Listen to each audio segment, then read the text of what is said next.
My name is Wael El-Dulaimi. I am a professor and division chief at the University of California, San Diego.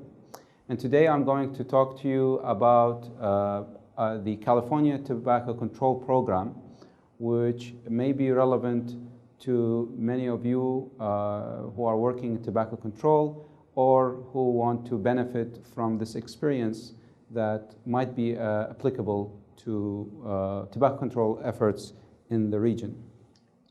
So the California Tobacco Control Program was based on the equation that Dole and Pito came up with lung cancer mortality, that it is based on two factors. One factor is the years smoked, and the other factor is how much a person smokes. The years smoked are more important than the person's amount of smoking. So the duration of smoking is to the power of 4, as you can see, and the amount of smoking is to the power of 2. This same equation was related to how many, what are the health effects of quitting. So they came up with these estimates of that if somebody at the age of 35 years quits, their health risk from smoking can be equivalent to somebody who have not smoked, because it's very early in the process of the carcinogenesis. If somebody quits at 50 years, they reduce their health effect by half. The adverse health effect of cancer and others, they can become half than somebody who does not quit at that age. Even at age 65 years old, which is older, that they've been smoking until that age and quit at 65, they still can cut their health effects by 1/3. So quitting is always going to be of benefit. And what I'm going to talk is how the California Tobacco Program based its logic and approach based on this idea and what are the impact it had on the population. So it based on, the strategies were based on 4 criteria. Encouraging the smokers to quit. That is to cut the duration that I just showed you in the equation. The duration of smoking, once you cut that by quitting, then you decrease the risk of cancer and lung cancer mortality. Then for people who cannot quit, is to encourage them to decrease the number of cigarettes they smoke, which is the other part, the amount of smoking. So that is to decrease consumption of smokers. This is for smokers. The other point is to discourage smoking initiation. This is among the youth who are going to begin. If they are not going to take up smoking, then the overall population prevalence will decrease. So that was also an aim. And the fourth aim is to protect non-smokers from secondhand smoke. These are the 4 aims that the California Tobacco Control Program was based. 2 is related to the smokers and 2 to the non-smokers. The youth, non-smokers, to prevent them from picking up the smoking, and the non-smoker adults and youth as well, to protect them from the harms of secondhand smoke through the social norm.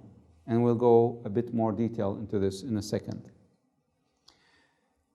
The program was based on this position that the sum is far greater than its individual parts. So for example, if there will be just cessation by itself, it has an impact. If there is smoking bans, there is an impact.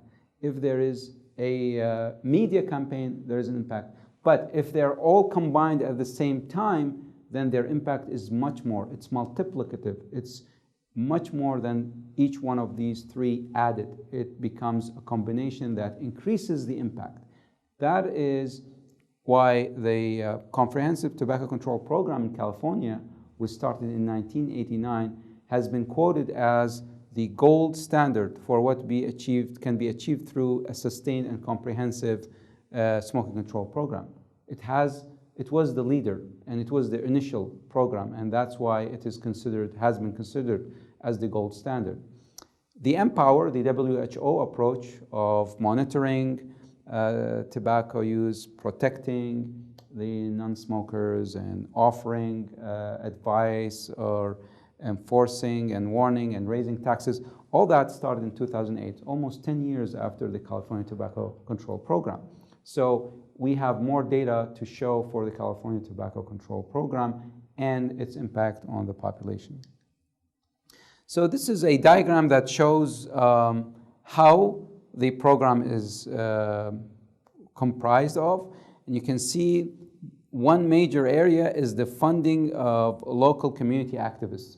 California Tobacco Control Program was based on the community and activists in the community to try and stop smoking, try to advocate for smoking bans, try to talk to legislators, educate the other population about it. So it began from the grassroots.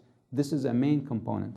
The other one is school programs that they were teaching school children on the effects of smoking to prevent them from picking up the habit, as well as media program.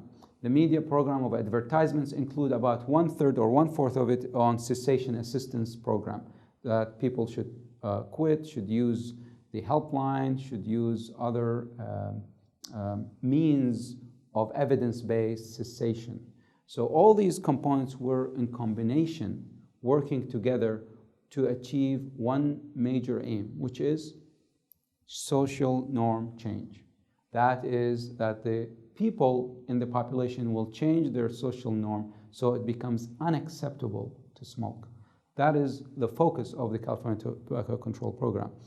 Once we achieve the social norm change, then we can increase the price, we can do more regulations because people are accepting, and I'll just demonstrate that shortly. And there is self-enforcement. People, they enforce the smoking bans, they enforce the social norm and the laws. And all that was achieved by a legislation that increased each pack of cigarettes 25 cents. 25 cents increased in each pack from 1989 has produced the money to fund this project. And not all the 25 cents per pack was used. Only 5 cents were used. The other 20 cents were used for other projects by the states. But the 5 cents is what produced the program. And I will show you how it has been effective. Basically, some history about this is that in 1987, there was a push to do a legislation to increase the tax. But the tobacco industry managed to stop it by funding advertisement against it and asked legislators not to vote for it, and that it failed. The organizations and the tobacco control programs came back again in 1989, and they were successful in getting the 25 cents. As you can see, the 25 cents generated $650 million every year.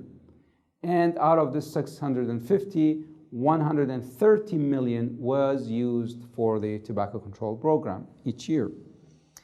The community-based legislation and supported by NGOs, so it was a grassroots effort, as I mentioned, and the people were supportive of this law, and it made it happen.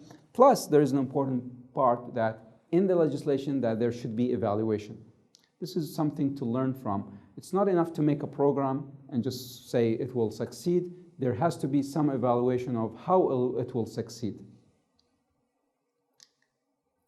So what was the outcome of the program? We can see here that in California, from the beginning of the program in 1990 until 2008, there has been a continuous decline in the smoking prevalence. That is, the program is making an impact on smoking prevalence. As you can see here, it was 21% of the population, 21.5% of the population of Californians used to smoke in 1990. It became only 11.6%, a huge decline. And with that, a lot of people saved from the adverse effects of smoking. And it was similar for males and females. The upper one is the males smoking. Although it is higher than the females, they were both, the male and female, were decreasing at a similar rate. So that means the program is affecting the population in general, not just males or just females. Then when we compared it, and this is from our data that I direct the California tobacco surveys, which we evaluate for the state, this data, you can see here the black line is California, and the white dotted line is the rest of the US. And California has been decreasing much faster than the rest of the United States in terms of smoking prevalence, which is based on several data we compiled, and we came up with this figure that shows California is really moving ahead of the rest of the United States. So as you can see from this slide showing the per capita cigarette consumption in California compared to that of the rest of the United States. The black is the rest of the United States, and the gray is California. And the vertical line is where in 1989, when the program began. When the program began, California was lower by 26% than the rest of the United States. But because of the program having an impact, it became 50%, almost doubled, in terms of the decline in consumption of cigarette per person in California. There was a much faster decline in consumption in California compared to the rest of the United States, which is further evidence the program is working. And here shows the lung and bronchus cancer incidence in California, which is the green, compared to the rest of the United States, which is the blue. And we can see here from 1990, they were almost comparable. Clearly, the change was already happening.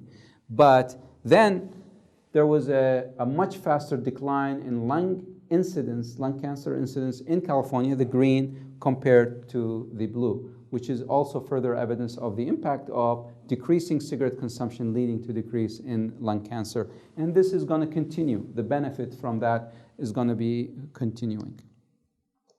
So what caused this success? We want to know what caused the success of this program, and we'll have a look at some of the data. Was it quitting? People were quitting more, and that's why it decreased? Well, we'll see the data.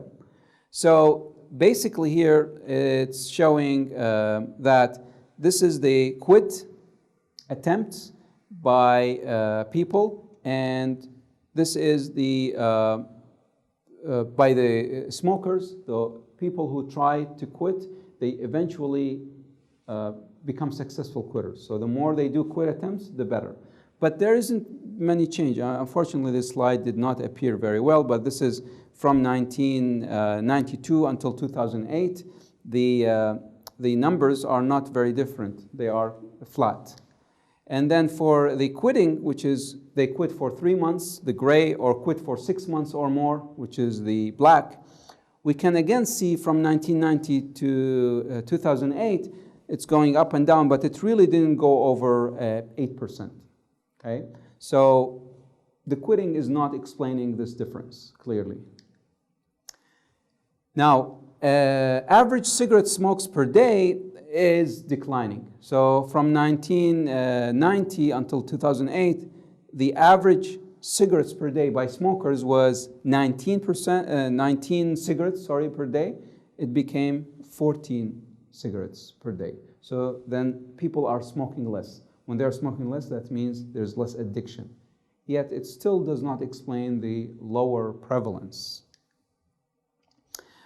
But further evidence that the heavier smokers, the upper dark one, is getting smaller and smaller, so there's less and less people who are smoking more than 20 cigarettes over time, from 1992 to 2008.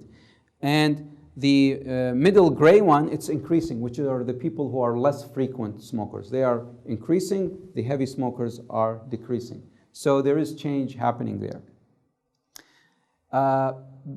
That was quitting. The other was media campaign. One part of the quitting of the California Tobacco Control Program was putting advertisements against tobacco. This very famous advertisement, a woman speaks about how she began smoking at a young age and she got cancer of the larynx. So they removed it. She can't speak except through the tracheostomy and the stoma in her neck. And in the advertisement, she's shown how she smokes from that. She put the cigarette and smokes for it because she cannot smoke from here. She smokes from it. That had a major impact on people's perception of the dangers of quitting. So we tried to assess that, and we asked people about whether they recall advertisement against smoking, and this one was the most they remembered. You can see the one that's called Stages. That is the blue, that's the highest number. This was also responsible for the more increased quitting. People who saw this were more likely, or recall this, were more likely to quit than the smokers who did not recall it. So moving on to social norms. We talked about social norms being a target of this program. What happened? Well, first, defining social norm, it is the rules or standards of behavior shared by members of a social group, community, or an expected form of behavior in a given situation. And this social norm is different. It is different in Saudi Arabia compared to Egypt, compared to Europe. Each community has its own social norm for related to things, and in this case to tobacco. So the California Tobacco Program was not really focused on smokers as much or as on youth, but it was focused on non-smokers, so that protecting non-smokers to change the social norm was a main focus for the program. The social norm to be changed so that tobacco becomes less desirable, less acceptable, and less accessible. That is the driving force of the California Tobacco Control Program. What happened before the program was like what happens most of in the Arab region today, unfortunately. That is in California in 1998. Doctors smoked while they were working in the emergency room, hospitals. People could smoke whatever they want, including at work, airplanes, restaurants, and schools, as well as hospitals. Teachers smoked in hallways, and even students. And the non-smokers just accepted and tolerated the exposure to secondhand smoke in cars, at home, and restaurants. That was the social norm then. But with the passing of the smoking ban in public places in 1994 in all workplaces, so people began to report less. So between 1990, 93, and then 1996, there was a decline in the people saying, I'm not getting exposed to secondhand smoke at work. And that continued at that rate. With that, we saw an increase in people having smoking bans voluntarily in their homes, because they get used to it, that they're not allowed to smoke at work, so they apply it to home and they say, okay, nobody is allowed to smoke at home.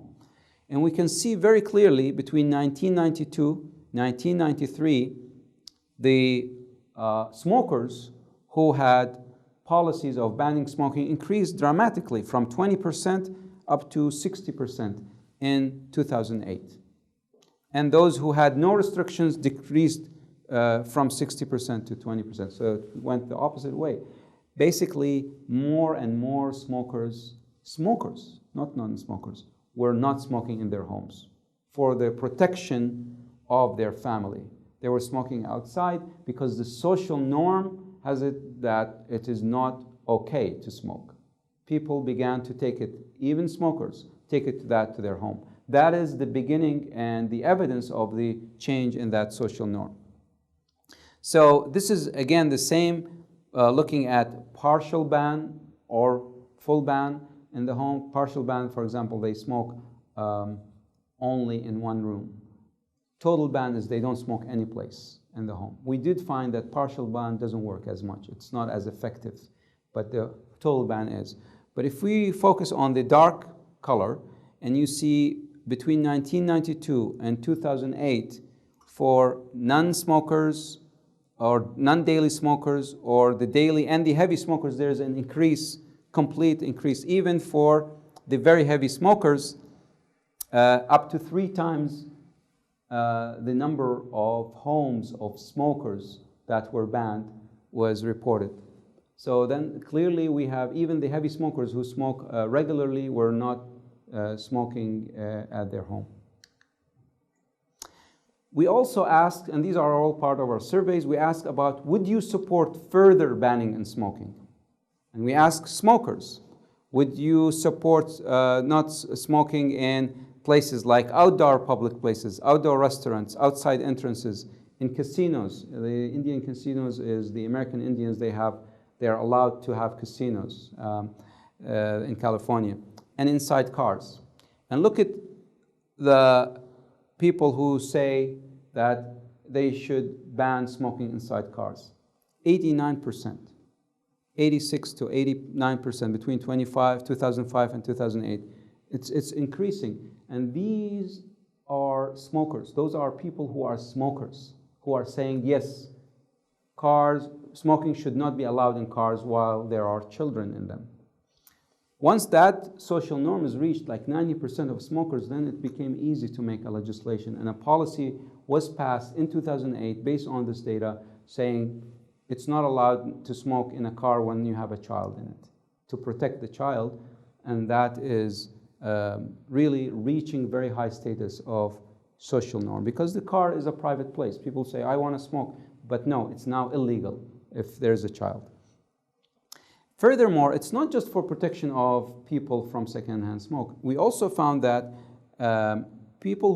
smokers who have total home bans are much more likely, 60%, 66.5% more likely to have a quit attempt than the people who did not have, only 46%. So clearly it was encouraging people to try and quit. They're not allowed to smoke at home, not allowed to smoke at work. They are trying to quit. And we have shown that it does help people quit. So from this publication from my colleague, Shuhang Zhu, and he published these two columns of ways of cessation intervention, primary and secondary. The primary is the usual one, pharmacotherapy, like cessation treatment, quit lines, healthcare-based, employer-based cessation, or media cessation.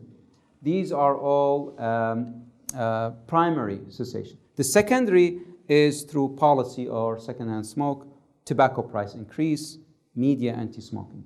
From these, California chose the policy for secondhand smoke as the main target for cessation.